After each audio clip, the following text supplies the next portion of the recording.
All right, so we're chapter 3, section 2. Today we're going to talk about graphing linear equations. And you did probably quite a bit of this in Algebra 1, yeah? Yeah. Especially from slope-intercept form. So if you, slope-intercept form always works. So I'm going to show you another way by using intercepts, but you can also use slope-intercept form. In fact, the first method you probably learned first. You just probably don't remember it because once you learn it, like it works. So most people just like it. All right, so first let's talk about this guy right here. Does anybody know the fancy name for this? It's a graph, yes, but it's called a coordinate plane. A coordinate plane has an x-axis, a y-axis. It's got numbers going this way, numbers going this way, numbers going this way. Okay. And then there's some special spots that you need to know about, right? So right here in the center, there's a special point right there. Anybody know the name of it? Origin. That origin is at 0, 0. Okay, and if you wanted to plot a point and you put it over in here, what would this area be called? It's called it's called the quadrant. Somebody say that? Quadrant. Anybody know which one? One. Quadrant 1, and they use Roman numerals for it. Okay. And any point that's in quadrant 1, the x value is always going to be what kind of number? Positive. And the y value is always going to be positive. Okay. Does anybody know which direction I go for quadrant 2? Not down. Left. Okay, so quadrant 2 is going to be over here. And any number that's in quadrant 2, the x value is going to be what? Negative, and the y value is always going to be positive. For the next quadrant, we go down, so that'll be quadrant 3. X values are always negative, y values are always negative. That makes this quadrant 4. And x values are always positive, and y values are always negative. Okay, so if you're asked to graph some points, and example number 1 here, I don't want you to use your graph paper quite yet. I want you to use that for examples 2 and 3. So go ahead and draw another coordinate plane. And we're going to graph these points. Let's put them over here. So at 4, 1, we'll put A. At 0, 2, we'll put B. At negative 2, 4, put C. To negative 4, put D. At negative 4, 0, put E. At negative 2, negative 3, we'll put F. All right, so just a little plotting point practice, okay? So at each of these points, we're going to plot them just to get, kind of remembering where things go. We'll just label them with A through F. So 4, 1 is going to be in the first quadrant. So if you go 4 to the right, 1, 2, 3, 4, and up 1, that right here, put a point, call that A. The trickiest ones, students have the hardest time with ones that have zeros in them, right? Because they can't remember, is that how much you go left or right, or how much you go up or down? Okay, so the first number is always how much you go left or right. So if you don't go any left or right, you're actually going to go up 2, put a point, and there's your B. The most common mistake I see on that one is they put it right there by accident. They just switch it, okay? So just be mindful of that. Point C is at negative 2, 4. So 2 to the left and then up 1, 2, 3, 4, so about right there. We'll call that one C. D is at 2, -4, so 2 to the right, down 1, 2, 3, 4, so about right there. That one's D. E is at -4, 0, so 1, 2, 3, 4 to the left. Don't go any up or down. There's E. And the last one, -2, -3, 2 to the left, down 1, 2, 3, there's F. You guys remember how to do all those? Yeah? Okay, good. All right. Now let's get a little bit harder. So example number 2. We are going to graph the equation 2x minus 3y equals -9.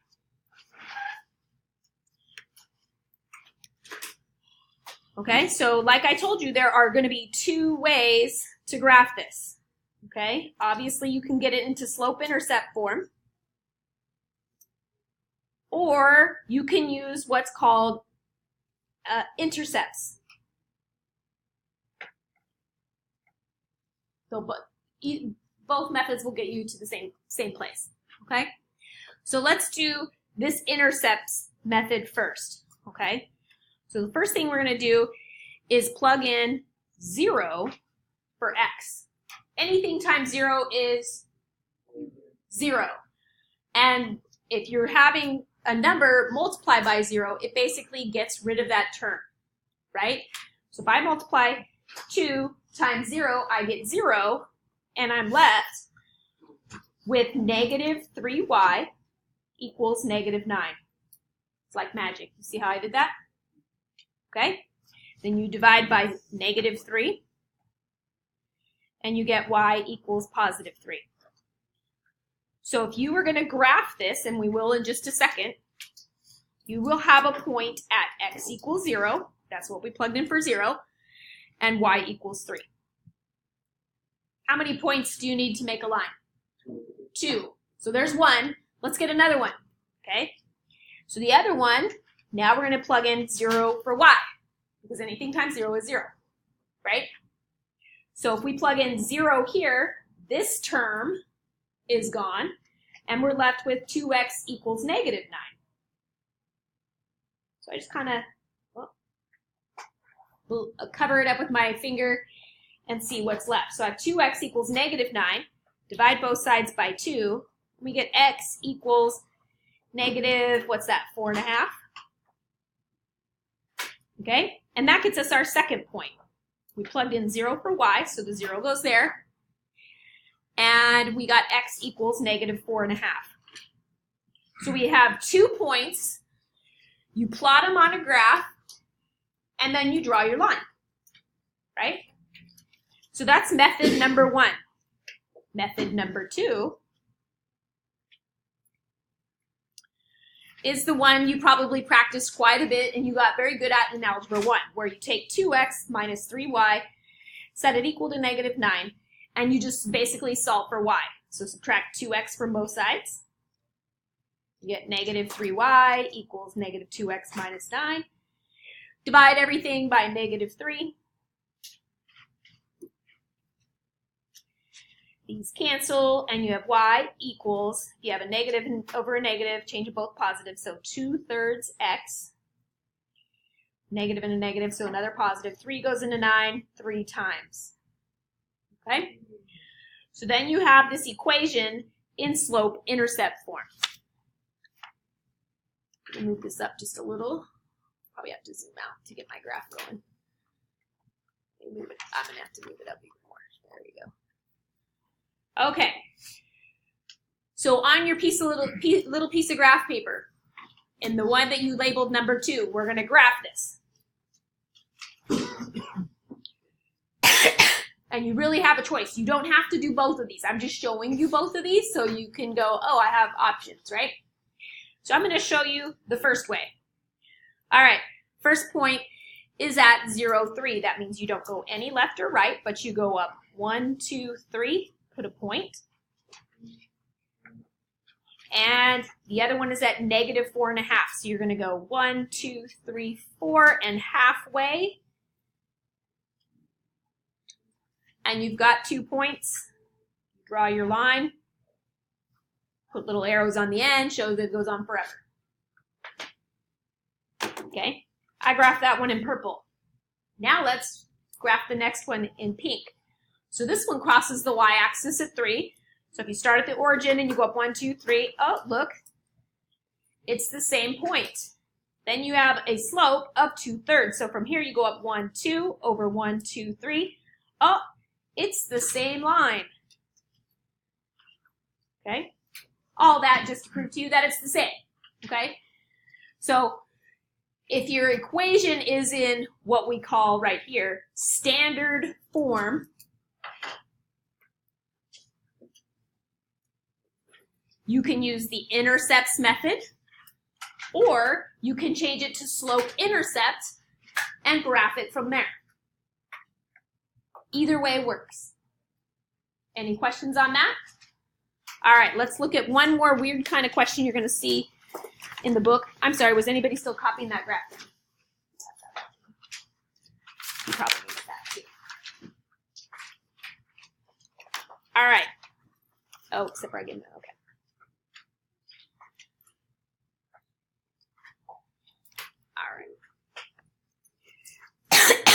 So some of the, there's a couple, there's like the, the last little section in the book where the questions get hard and weird sometimes.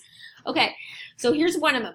You're going to be given a point, we'll say P at 2, 1, and then you're going to be given an equation like 3x plus ky equals 8.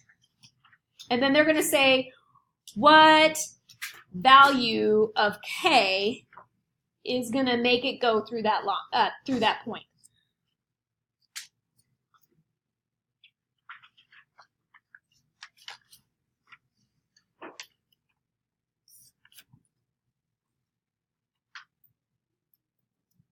All right. So on your little piece of graph paper, we're going to plot this point, right? If they give you a point, plot it. So at 2, 1, we're going to put point P. So go 2 to the left, up 1, call it P.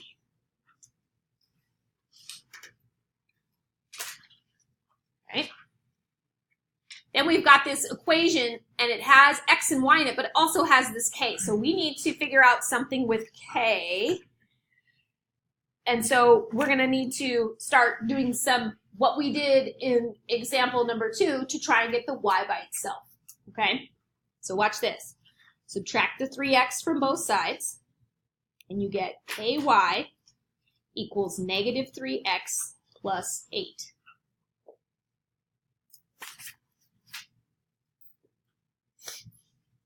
Then we need to divide everything by k.